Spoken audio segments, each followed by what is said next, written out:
The one and only Richard Southern joins us now with the latest business news. And Richard, the TSX had a really strong day today. Walk us through that and what the implications are. Actually had a record-breaking day, Cynthia. Toronto stocks have never been as strong as they are right now. The TSX closed above 22,000.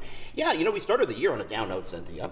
What's happened lately, though, is the situation in Ukraine, you know, as terrible as it is, actually in a backwards way has helped out the TSX. That's because the Toronto market is home to so many oil companies, so many gold companies. We've seen, Cynthia, the price for oil and gold surge.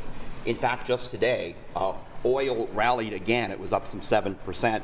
That's going to bring a higher price for gas here in the GTA. Not tonight. No change for gas tonight, but we're looking at a possible 5-cent uptick on Wednesday. The TSX is up 3% this year. It's outperforming Wall Street, where the Dow and the S&P are lower. So these surging commodity prices have had a very positive effect on the TSX, even though the reason behind them, Cynthia, in Ukraine isn't so positive. Absolutely, and you mentioned Ukraine, and that's put a strain on our labor supply, and now so is the dispute at CP Rail. Yeah, this is the wrong time for this. I mean, there's never a good time, I suppose, but CP Rail, Canada's #2 railway, workers are going on strike. CP has begun shutting down operations across the country after the union and management failed to see eye to eye over the weekend. The agricultural sector is already facing shortages and higher prices because of the economic sanctions on Russia and Belarus. And this is just going to make it worse. You know, Canada depends heavily on rail to move commodities to market, especially fertilizer. We're going to see a lack of fertilizer out of Russia because of the sanctions. And Canada, it produces a lot of potash fertilizer, and 75% of that gets to market on trains, Cynthia.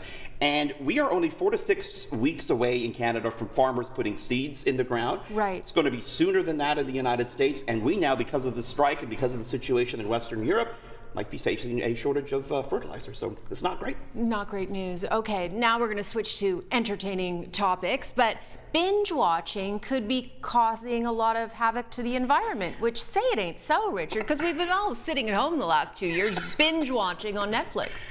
What are you binging lately, by the way, Cynthia? Do you have a favorite show right now? I've been going for the ones that are short, you know, like 6 to 8 episodes, and I love that. Well, I got good news for you. You're keeping your carbon footprint a little bit smaller watching these short shows, because there's a new report in today that says watching Netflix and streaming services like that is not great for the environment. According to research published in the Sustainability Journal, a 30-minute Netflix session generates up to 1 kilogram of carbon dioxide. That's the same as driving just over 6 kilometers. 30 minutes of watching Netflix, equivalent to driving 6 kilometers in terms of CO2 output.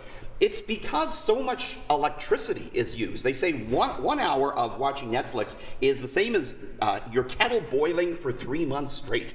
Cynthia. Oh my goodness, I had no idea. Now, we are kind of saving by not driving to a movie theater for watching Netflix, maybe? I don't know. Maybe. Netflix has promised to be a zero net emitter, but it's going to do that mainly through carbon offsets, not necessarily by reducing all the electricity it uses. So, and could they, in theory, reduce the electricity it takes us to watch Netflix? It's very energy intensive because there's a lot of data that's used. It's actually 6 times worse, environmentally speaking, than watching YouTube, this report says. All right, I'll read a book tonight. That's why instead. I watch City TV, Erica. I'll just watch a book tonight. Thank you very much, Richard. Thanks,